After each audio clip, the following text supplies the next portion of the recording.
masih bisa sholat berjamaah di belakang imam sebelum saya disolati oleh jamaah di depan imam. Allah, luar biasa.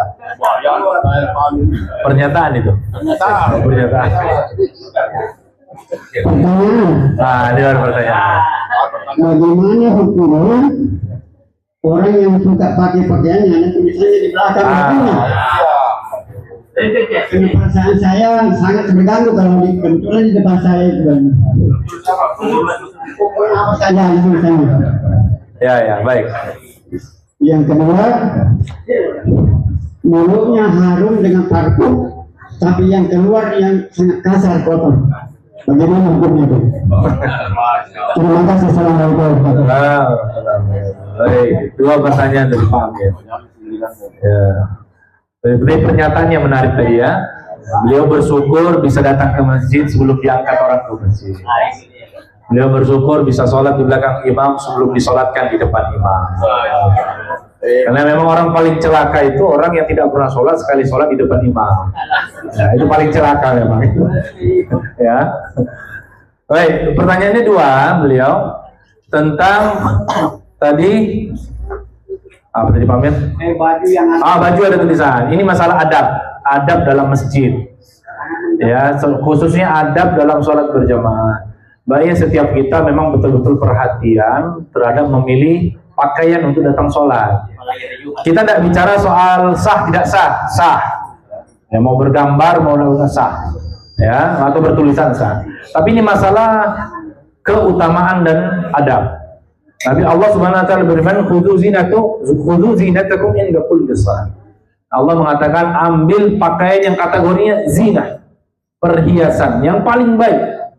Tidak harus paling mahal, tapi paling baik ketika akan datang sholat. Maka pakaian ini perlu jadi perhatian untuk sholat. Ya, pakaian-pakaian yang bisa menambah kekhusyuan kita dalam sholat. Maka baiknya menghindari pakaian-pakaian yang membuat kita berpaling dari esensi kekhusyuan. Atau orang lain, kita khusyuk, orang lain tidak. Nah, kita khusyuk pakai baju ini, ya, karena ini baju pemberian mungkin. Ya. Tapi orang lain yang di belakang kita tidak khusyuk. Ya, kenapa? Tulisannya mengganggu. Ya. Apa contoh? Saya tidak hafal juga tulisan itu. Coblos nomor 2. Paling sering baju partai. Ini mengganggu khusyukan. Ya. Meskipun sekali lagi memang ini kan begini ya, dari perspektif orang lain ya kita perlu jaga. Ya, maka kita baiknya pilih pakaian-pakaian yang netral. Ya, bagus usaha masjid yang memang kadang menyediakan baju koko. Ini bagus sekali, sudah apresiasi masjid-masjid yang menyediakan baju koko. Ya, kalau kita harus sadari juga mungkin banyak orang sholat itu orang singgah yang memang dia tidak persiapan ya bawa baju. Jadi kalau masjid menyediakan itu baik. Ya. Dan yang kedua, memang membaca tulisan atau melihat gambar pada tulisan itu mengganggu. Ya, maka ya kalau itu tidak bisa diubah, kita ubah cara melihatnya. Karena yang disunahkan dalam sholat itu bukan melihat baju orang, tapi melihat tempat sujud. Karena selalu ada alasan untuk terganggu kalau kita menjadikan pandangan kita kemana-mana, ke kaki orang. Ini busuk nah ini kakinya sampai sebelah ini, ke cincin sebelah, ini batu aki mahal ini, ya batu bacang ini, ya ke sarung orang, wadimor, atlas, gajah duduk.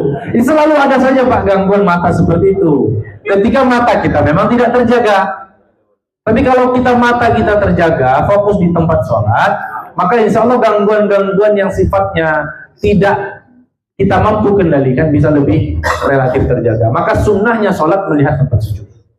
Ya. Ada gambar sannya lagi di bawah. Nah itulah. Ada jamnya lagi di bawah. Ya itu artinya kembali ke pribadi tak masing-masing untuk berusaha khusyuk